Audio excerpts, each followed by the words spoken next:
Hello and welcome to another video and podcast from fantasyfootballscout.co.uk. Today I'm joined by Neale to see if at last we can, at least once this season, we can back a captain that will actually score us points. My name is Joe. Neale, welcome. How are you?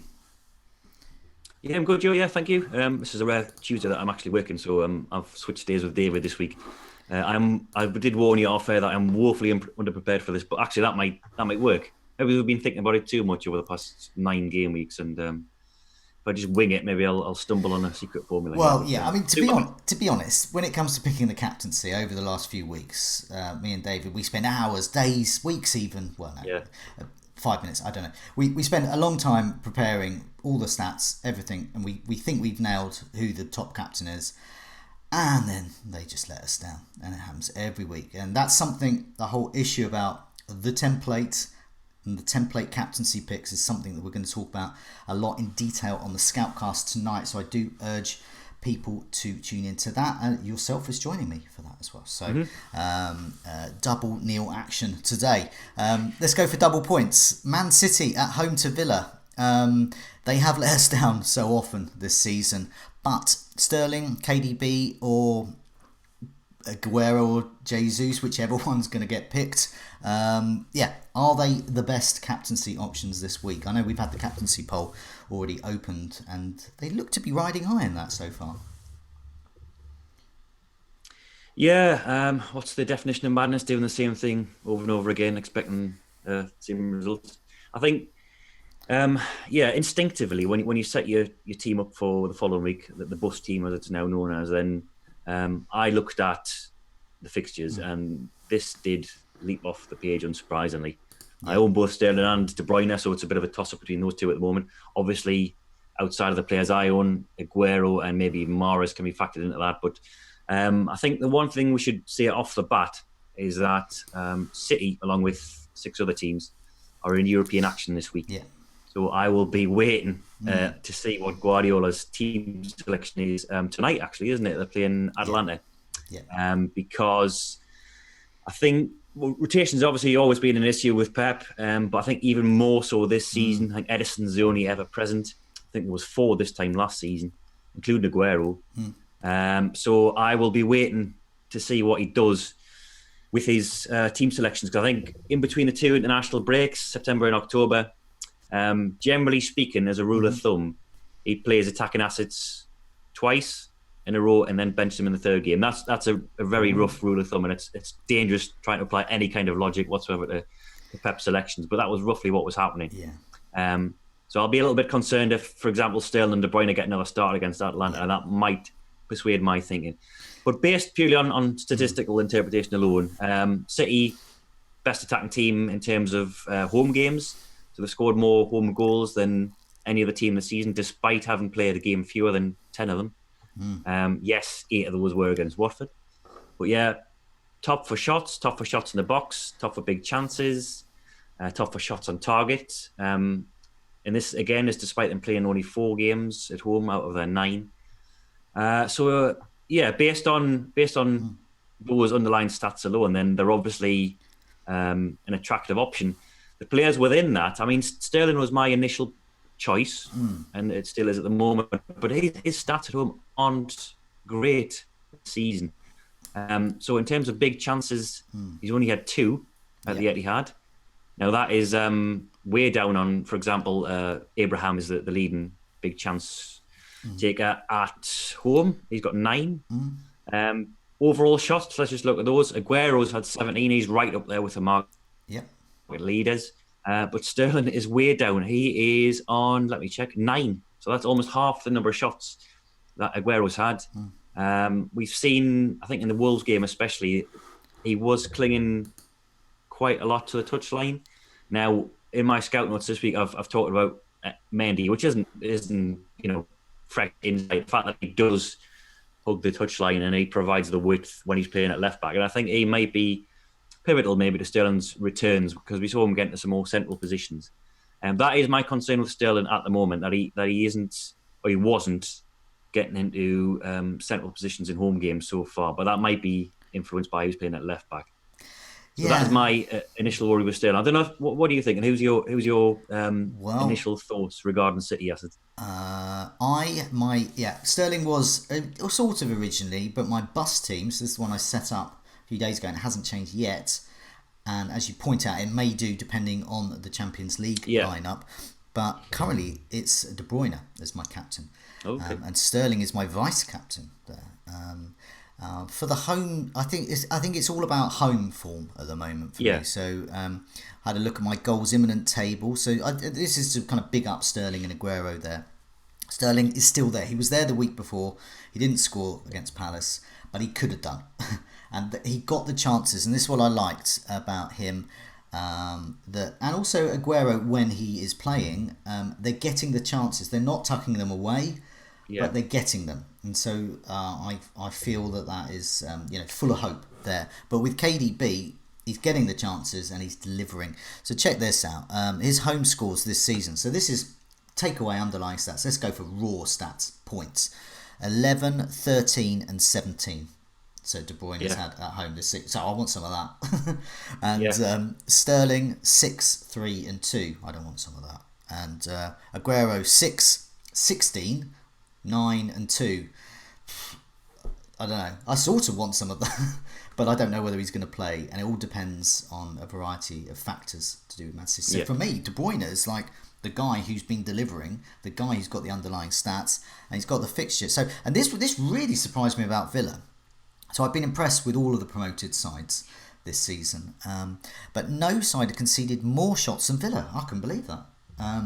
Only Norwich have conceded more shots in the box. So Villa have conceded 13 goals this season, but the expected stats say they should have conceded around 15.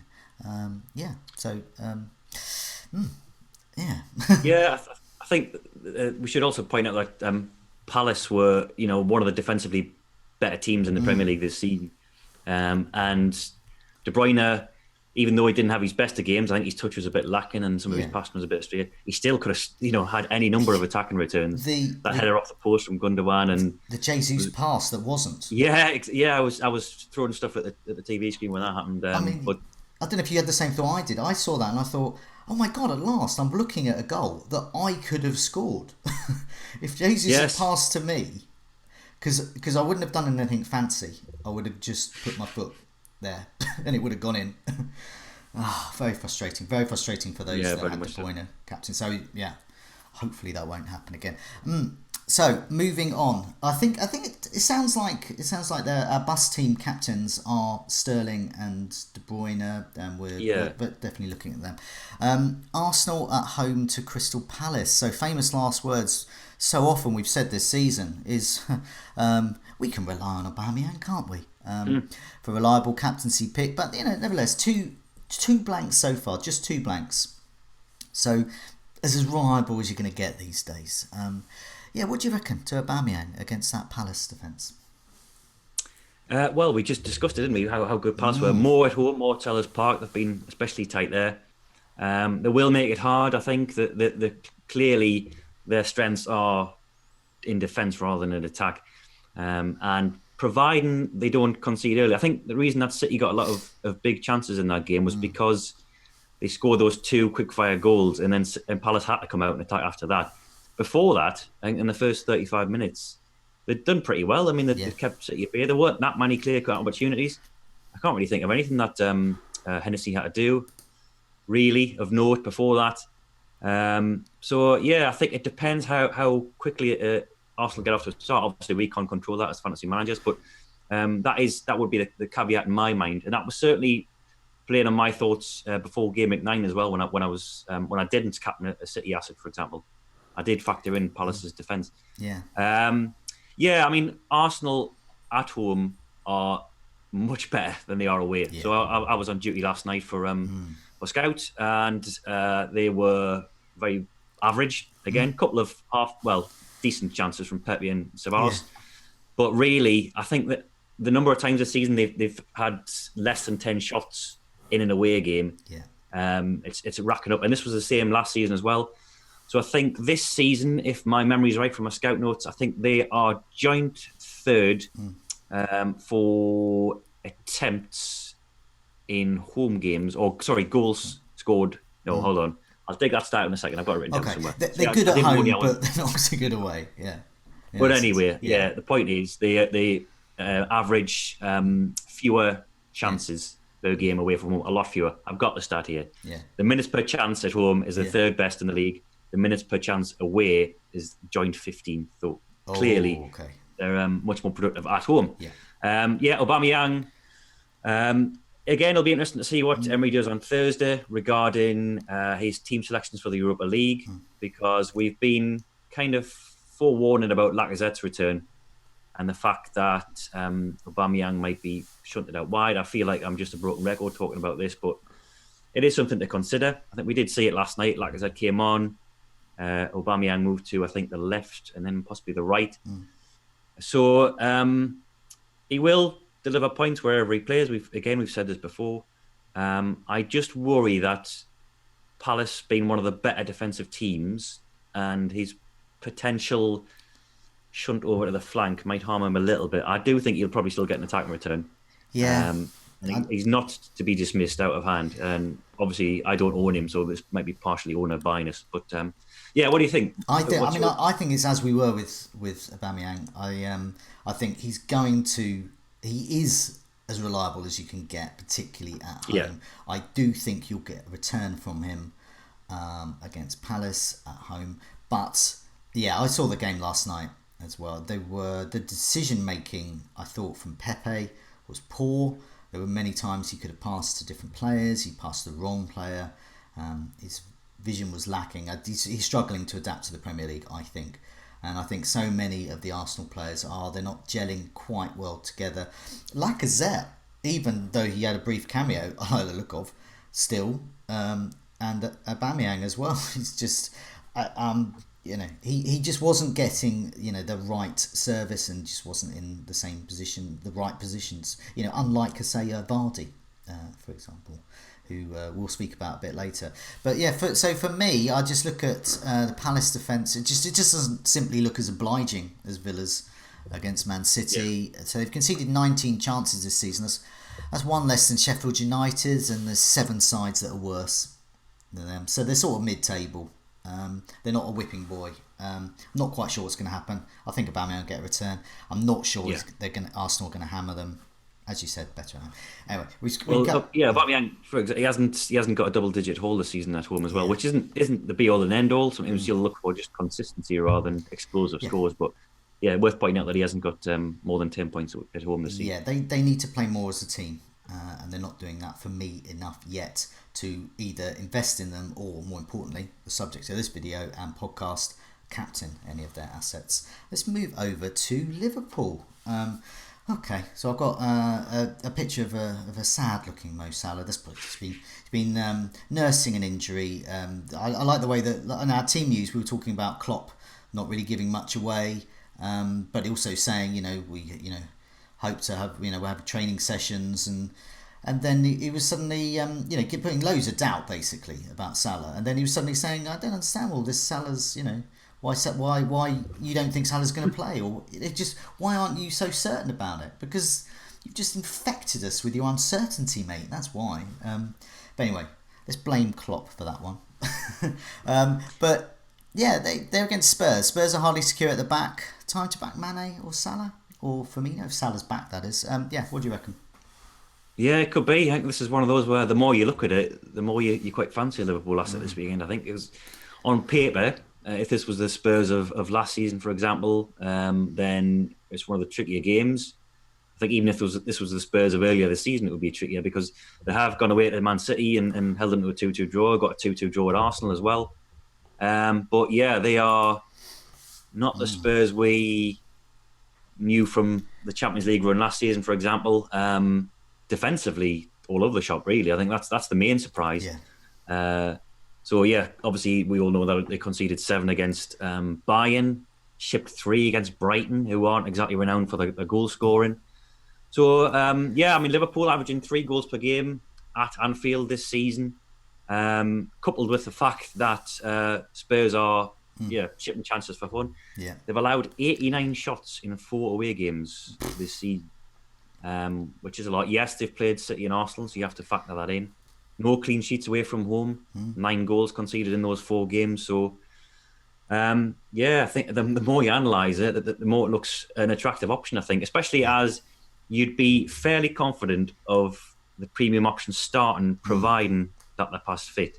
Yeah. So long as they've got a clean bill of health, then rotation is less of an issue, especially in a game of this magnitude. I think Spurs, regardless of form, they're one of the bigger teams. So you would expect Mane, Firmino and Salah to start if they're fit, whereas you just don't know with Man City. So they've got that in their favour. I think underlying stats, again, Salah's had 6 big chances in his 4 home games. Only 2 players have had more than that. Firmino is racking up the shots this season. I think he's had more than Mane and Salah. I think Alexander-Arnold as well, we could throw him into the mix, given Spurs' misfire, and he's created more chances at home than any other player this season. So the more I look at it, and I'm looking forward to reading David's article later in the week, the more I'm thinking about Liverpool.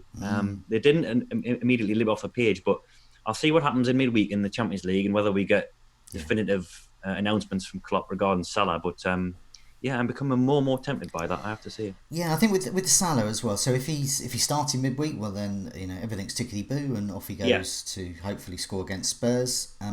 If he gets some minutes, well that's that fills us with hope. At least we know he is fit. There's no uncertainty around him playing, and you would imagine if he's fit he'll start. Spurs have conceded 13 goals, and their expected stats say they should have conceded 13. So they're exactly where they deserve to be.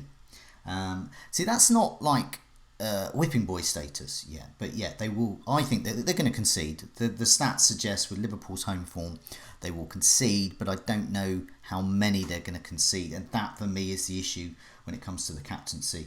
I look at Man City's fixture. I look at Villa's defence. I look at their attacking options, and the fact that Sterling is perhaps getting a bit more license to get into the penalty box if Mendy is back, which we saw against Palace. That pleases me as well. Lots of pluses there.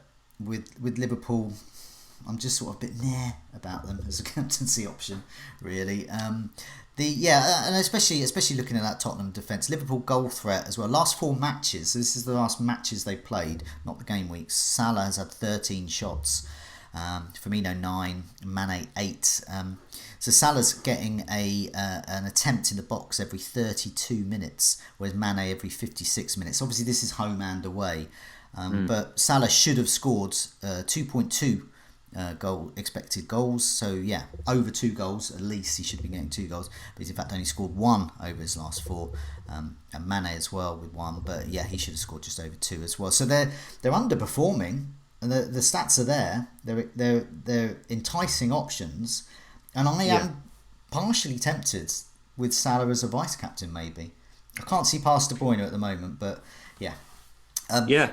let's move. I mean, I'm a Salah owner as you are too, and he would be the one I'd be considering. If I owned Mane, I'd be more confident because he would be up against that problem right back spot for Spurs. They've gone through I think 4 different options already this season. None of whom have been convincing. So I think I'd fancy him against the likes of Sergio Aurier. Okay. I wish there was a klaxon that just said golden advice, but that's exactly the kind of advice that is golden.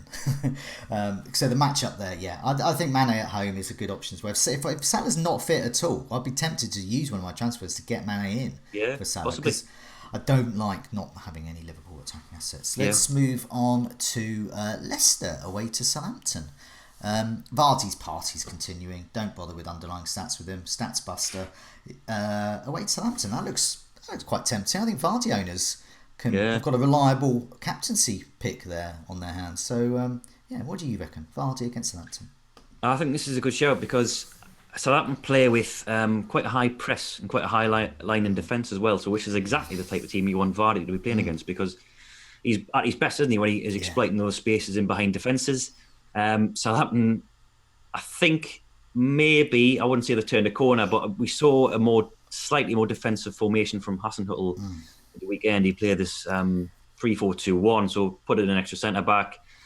Still kept that trio of Ward-Prowse, Romeo and Højbjerg, and just had one recognised striker up front. So maybe he's erring on the side of caution now. But looking at what's gone previously, they're not great at home. I think they've conceded 10 goals at home already in 4 games, not a single clean sheet. Joint second worst for shots on target conceded. They've allowed 12 big chances, that's 3 per game, and Vardy does tend to get those, even if he doesn't get overall shots.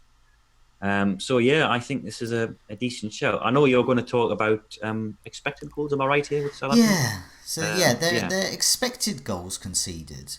So 10 goals conceded, as you mentioned there, but their expected goal conceded over that period is just under 5, and as you said, no clean sheets. So there is a feeling they've been slightly unlucky, but if you're slightly unlucky, you don't want to come up against Jamie Vardy when you play a high line press and you've got him just one shot, one goal kind of thing. So if he can get 2 shots away, then the people who captain him are looking at a possible brace there. Yeah. Vardy traditionally has been good against the tougher teams. This season it's slightly different. It's the weaker teams, so it's a bit more, as you said, it's a bit more about the tactics they're deploying, whether they're a big team or a small team. Sort of ignore that. I look at this fixture, I see Jamie Vardy, who is in good form, is a fairly reliable captaincy pick at the moment, and he's against a team that is shipping lots of goals, although their expected goals is not quite as bad, but they are shipping lots of goals. I just think, yeah, good option. If you've got Jamie Vardy... A definite starter as well. He's going to start. If I had Jamie... I almost want Jamie... I think I should get Jamie Vardy. Because when I did have him earlier this season, he was great. And then I got rid of him for some reason. I don't know why I did that. Anyway, so yeah, if you've got Jamie Vardy, feel justifiably smug going into this game. Yeah, definitely. Right, Tammy Abraham, Chelsea, let us down.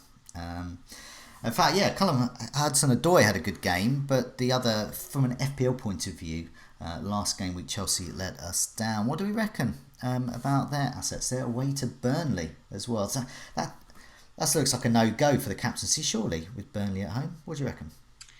Yeah, possibly. I think this is maybe the stiffest test away from home so far. So, I mean, they have been beaten by Man United, but they're obviously no great shakes now. So they played Norwich at a good time, they played Wolves at a good time, they played Southampton at a good time. Chelsea away from home. Burnley, one of the better defensive teams this season based on underlying stats. I think I'm right in saying, this might have changed, that they've conceded the fewest big chances this season, Burnley. That might have changed. I'll just double check that now. Yes, that is right. Yes. So 10 big chances conceded by Burnley. That is less than anybody in the top flight. So space might be at more of a premium than there was against the 3 teams I've previously mentioned. Now, yeah, you've got to weigh that against the fact that Chelsea have been better away from home. So 12 of the 19 goals scored this season have come in their last 3 away games. But again, as I said, you have to factor in the opposition there. So Abraham and Mount, they've both delivered attacking returns in all 3 of the last away fixtures. Ordinarily, I'd be looking at them, but I think the fact that it is Turf Moor and it is a Dyche-led side with my man James Hoskowski in there. I think there are maybe better options this week. I mean, there are, Chelsea are one of the better attacking teams this season, probably second behind Man City now. I'll put them even ahead of Liverpool in terms of attacking fluency. So I think ordinarily I'd be thinking about it, but I think it's the fact that it is Burnley and there are easier fixtures on paper elsewhere would slightly deter me. But what do I know? Clearly nothing. I mean, this is exactly the kind of week where Abraham is going to be one of the highest scorers. So, I agree with Chelsea. I'm really happy to own them going into this, and I think I'm going to get some returns. For those that have Hudson-Odoi as well, I think you could be looking at returns. But yeah, when it comes to captaincy, and every time you've got to compare it to the player we first thought of. For you, it's Sterling. For me, KDB. Basically it's Man City in that Villa clash. Can't compete at the moment, but yeah, good assets to own. Jimenez against Newcastle. Jimenez away. So yeah, he's had in good form at the moment. 2 assists and a goal.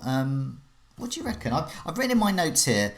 Good option this week, but perhaps not captainable. So yeah, what do you reckon? Jimenez against Newcastle, your team, of course. Yeah, yeah, exactly. Well, I know you're looking at him, Jimenez, for your own FPL team, and I am likewise. I'm not sure if it'll be this week, but yeah, I think obviously the Europa League's still a factor. Not in terms of game time for Jimenez because he started every league game this season. He's one of the only, in fact, he's the only midfielder or forward in that Wolves squad who started every league game. So he's as close to rotation proof as you can get. Um, and in fact, actually, he's played more minutes in game weeks 1 to 9 of this season than he had at this stage last year. So he's not having his pitch time managed around those Europa League games. I'm just more concerned about the effect of fatigue on the rest of that squad, maybe. And I think we saw it. It's Southampton this weekend, and in many games last season, they're better when they're playing the bigger team. So against Southampton this weekend, they only had 4 shots in total in the whole game. Yes, there were a couple of disallowed goals that weren't included in those stats. So Jimenez had 2 ruled out for a handball and offside. But I do wonder sometimes that they're better when they are up against the better teams in the division, which Newcastle are very much not one of those teams.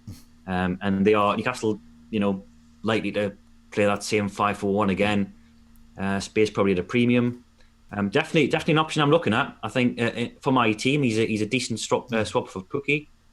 But I would definitely stop short of him captaincy wise. I think, even though he's hitting a bit of form. I think if Santos starts to use the 3-4-3 a bit more, which we saw in the second half against Southampton, then I'd be interested definitely in Jimenez. But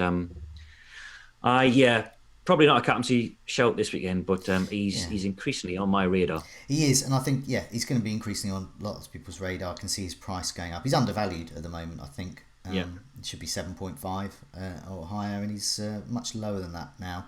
Good player to own, I think, for this Newcastle game. Good place to try him out. I hear that he's quite good last season, so could be some returns there. But yeah, good research. I stick with my captain notes there. Yeah, good research. Yeah, I heard he was good. Looking through, we're going to start getting down to barrel scraping time here. And what better place? Kane and Son against Liverpool. That's a no-go, isn't it? Yeah, just ditch that. Wilson against Watford. There we go. There. Even though Watford's have improved slightly. Yeah, they have. So Quique Sanchez Flores came to England with a reputation of being a pragmatic manager, defence first. Obviously didn't see that at the Etihad, but since then they have tightened up. They've gone to this 3-5-2 system and only conceded 1 goal in the last 2 games. Okay. Did quite well against Spurs, I thought, at the weekend, who admittedly aren't in the best of shapes. But I think they are. If they'd have been 3 or 4 weeks ago, I'd be more inclined to consider Wilson as an option. I think there's just a bit of uncertainty with Bournemouth as well at the moment. I don't doubt Wilson's credentials, but I don't know what Howe's going to do in terms of formation. So King was rested because of fatigue. Yeah. Fraser came in, didn't have the best of games. Then King came on and played up front instead of Solanke. So still a bit of uncertainty as to how they're going to set up this weekend. But if I owned him, I definitely wouldn't sell him because Watford have had 2 good games defensively, but they've played 2 fairly not out of form teams, but 2 teams who aren't renowned for their attacking exploits recently. So Sheffield United, as good as they are defensively, aren't good going forward. Yeah. Spurs are just out of sorts. So this is a much bigger test. And Wilson was really good away from home last season. He got a lot of his returns away from home on the counter-attack. So I definitely keep him if I had him. But again, I think better captaincy options. My list has run out. There is no. I've reached the bottom of the barrel. Is there any scrapings that you want to say before we? No, I don't think so. I think obviously Man United are away at Norwich, but would you back United's attack against anyone, even someone like Norwich, who kept a clean sheet at the weekend? It has to be said. I know. What's that? But I looking really realistically, looking down the fixture list, nothing for this weekend. If this was game week 37, 38, when people needed to hold back leads, then we might be able to point out some maverick choices. But I think if you're being sensible, I think that's so those that follow the captain video each week, we we pick the logical. I think every week we pick the logical choices, and as we've seen so many times this season, logic does not necessarily equal FPL points. Yes, true. But just before we go, just want to say a lot of the stats we've been reading off there are from the members area. I've been particularly looking this week at the comparison tool feature. So I've been looking at players like Jimenez and indeed Sterling as well. So I wanted to see if Sterling was a bit different with Mendy playing. But some of that research I'll be talking about tonight on the Scoutcast. I'm sure yourself, and we have Karam as well joining us. We'll be having a look in the members area there for some more stats there. But for now, Neil, good luck with the game week and good luck with your captaincy selection. You too, Joe. See you tonight.